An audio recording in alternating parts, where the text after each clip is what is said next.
je l'avais déjà lu, mais c'était en live. Voilà, pour ceux qui suivent les lectures, au moins vous pouvez être à jour, voyez ou pas. Du coup, on est au chapitre 3, Artémis. La déesse de la nature sauvage, Artémis, était la sœur jumelle d'Apollon. Oh, avant qu'on commence plus, je voulais juste vous prévenir les amis. Comment dire, je suis dyslexique et je reviens d'une journée de travail, donc je suis un peu fatigué, donc c'est possible que je bute sur certains mots. Voilà, je vous préviens d'avance. Voilà. On recommence. Chapitre 3, Artémis. Déesse de la nature sauvage, Artémis était la sœur jumelle d'Apollon. Elle était née, comme lui, des amours de Zeus et de Leto, une mortelle. Son occupation favorite était la chasse, et c'est pourquoi, du matin au soir, elle parcourait les vallons et les forêts sur un char tiré par deux cerfs.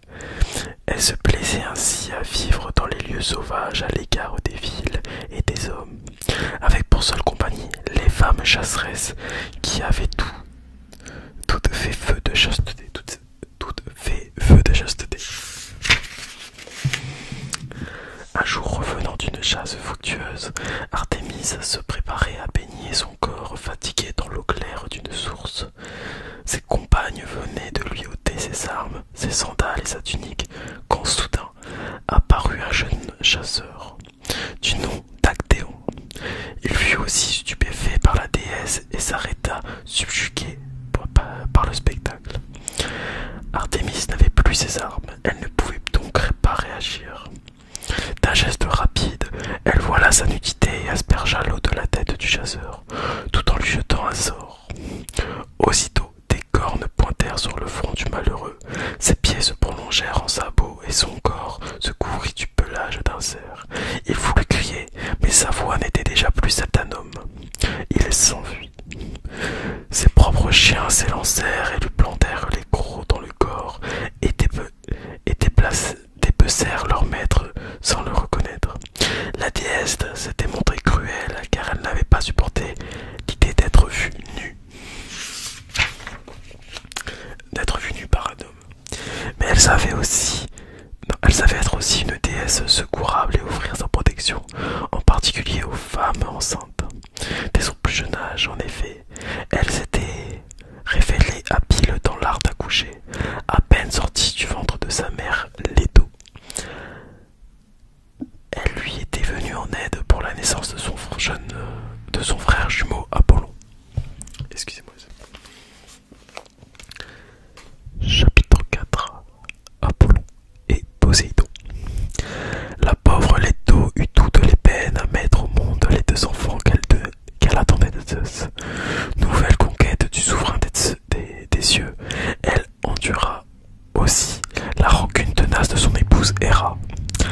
Alors qu'elle était sur le point d'accoucher, la déesse, jalouse, interdit à tous les lieux de la terre de l'accueillir. Les montagnes, les plaines, les fleuves, la nature entière craignait d'affronter la colère divine et se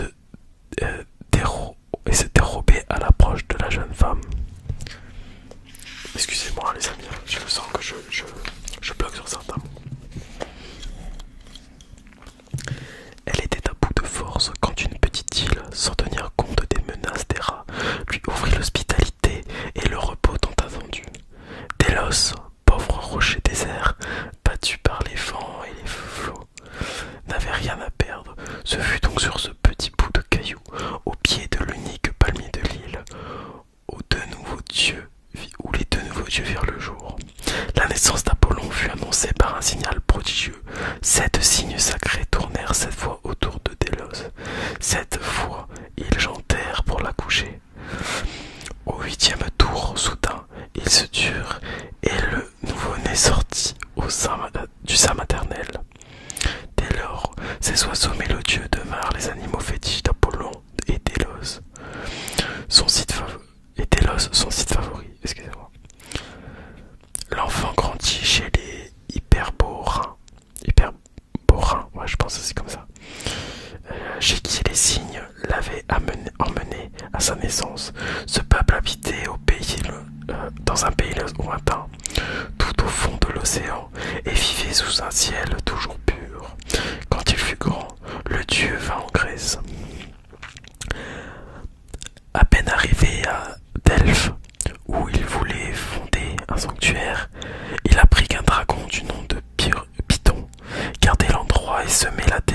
massacrant les hommes et les bêtes.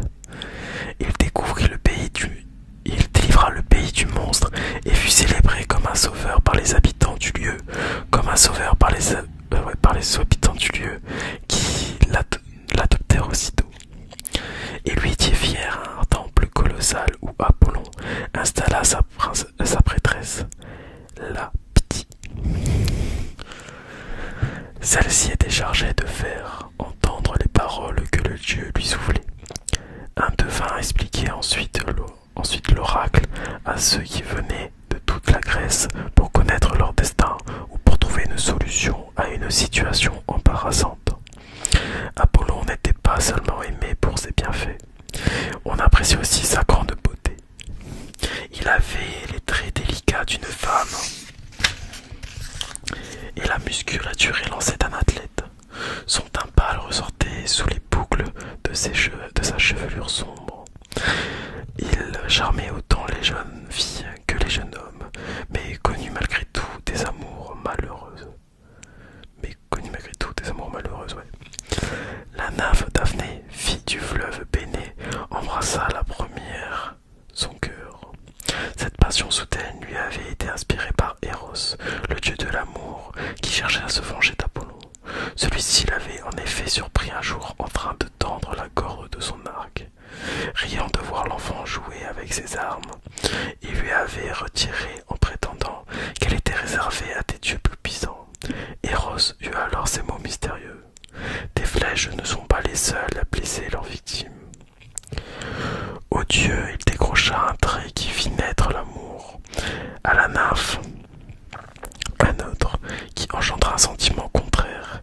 Elle refusa aussitôt les avances d'Apollon et s'enfuit devant le dieu qui se lança à ses trousses.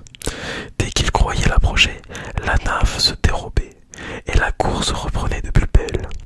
Bientôt épuisée, craignait de ne plus avoir la force d'échapper à son poursuivant. Daphné supplia son père de lui venir en aide.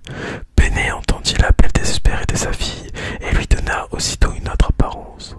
Au moment où il allait enfin l'atteindre, Apollo rencontra le tronc rugueux d'un arbre et mêla ses boucles brunes aux feuilles sombres d'un laurier. La jeune fille avait perdu à jamais sa forme humaine. Alors, le cœur brisé, Apollon jura de chérir éternellement cet arbre. Il se fit une couronne de son feuillage et en coiffa sa chevelure. C'est ainsi que le laurier devient l'emblème d'Apollon. À 2 reprises, Apollon dut se mettre au service du teint mortel. Avec d'autres dieux, il avait conspiré contre Zeus, mais le complot avait échoué. Pour expier leur faute, Zeus envoya Apollon et Poséidon comme Pour expier leur faute, Zeus envoya Apollon et Poséidon comme esclaves chez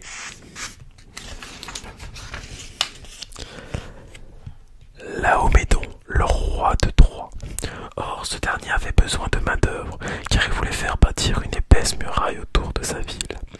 Trop content d'avoir des ouvriers de cette valeur, il chargea Poséidon de cette corvée. Un salaire fixé à l'avance devait venir récompenser cet ouvrage. Le dieu des mers troqua donc son fameux trident contre une truelle et travailla, comme un esclave, à la construction de la citadelle. Bâtie par un dieu, elle resterait imprenable tant qu'un autre dieu n'aiderait pas à la renverser. Pendant ce temps, Apollon s'occupait à une autre tâche. Sur les flancs boisés de l'Ida, il gardait les troupeaux du roi. Les rêveries dans les pâturages correspondaient mieux à son tempérament. Une fois le travail accompli et leur faute expiée, les 2 divinités vinrent auprès du roi pour réclamer leur salaire. Mais ne respectant pas son engagement, Laomédon refusa de les payer. Les dieux furieux protestèrent, mais le roi les menaça de leur couper les oreilles et de les vendre comme esclaves. Ils ne purent réagir aussitôt, car ils avaient laissé au ciel leur pouvoir divin. Ils partirent donc en lui jurant qu'ils se vengeraient. De retour sur l'Olympe, Apollon retrouva sa puissance et envoya cria la peste ravageait la ville. D'où la création de la peste. Je vous prie encore une fois de m'excuser les amis pour mes problèmes de diction. Donc on est au chapitre 5 qui s'appelle Hermès.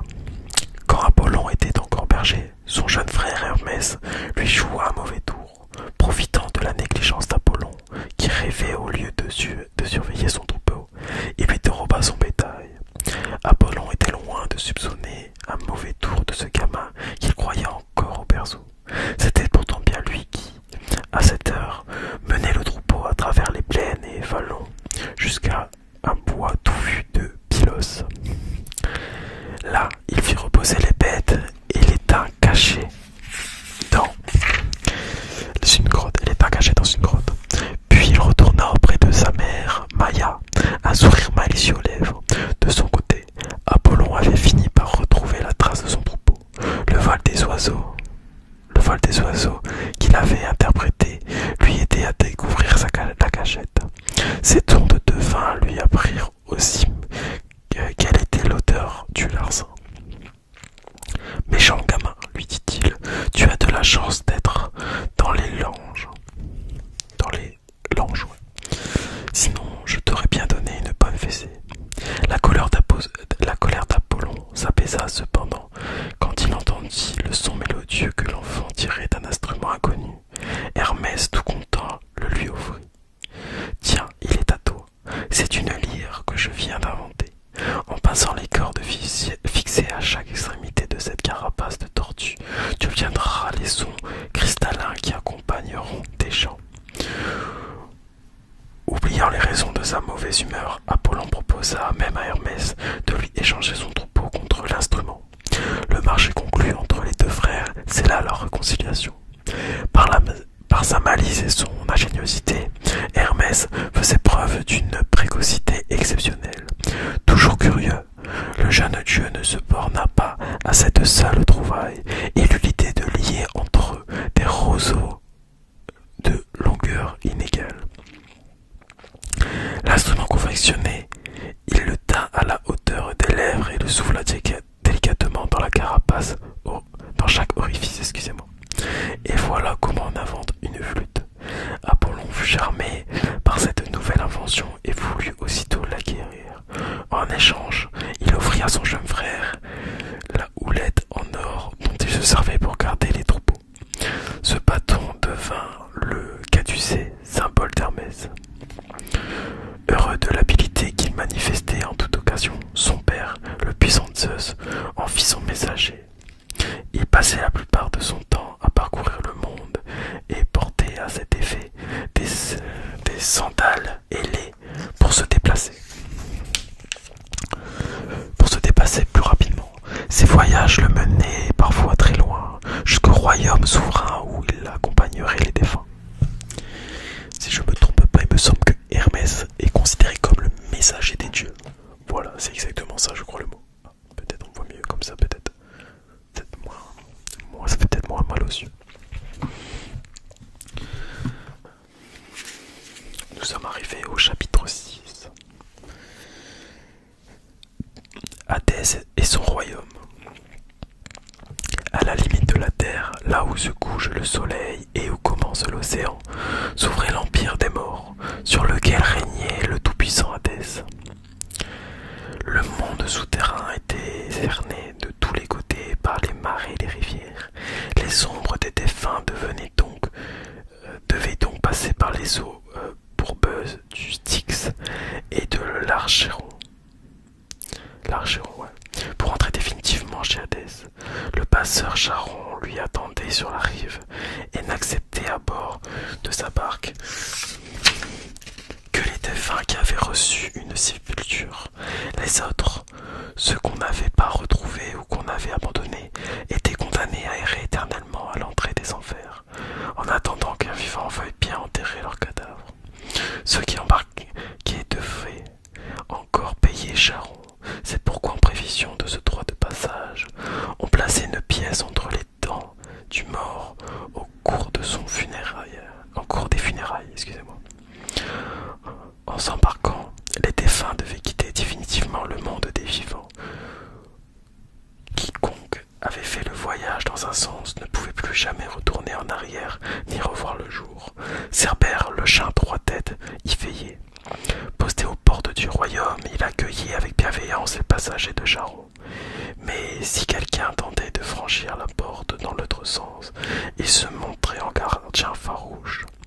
Or, plus d'un avait inspiré à la lumière dès qu'il débarquait dans